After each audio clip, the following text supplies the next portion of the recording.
The simulation settings within the Samson game for your hair and your claws are pretty impressive. But if you don't have much resources on your device, then you might want to turn these settings off. To do this, all you need to do is pause your game. So press the escape button and pause your game, and then go into options. From the options tab, make sure that you are within gameplay, and now within the performance section, you will see the cloth and the hair simulation. Try turning these off, and press the confirm button to save your changes. With these settings turned off, you will see that the hair doesn't sway around when you move, and this can help increase performance if you don't have much resources on your device.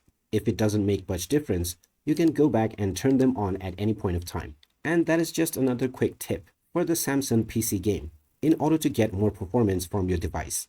Don't forget to like this video and subscribe to our channel for more quick tips like this one. Thanks for watching. See you again in the next one.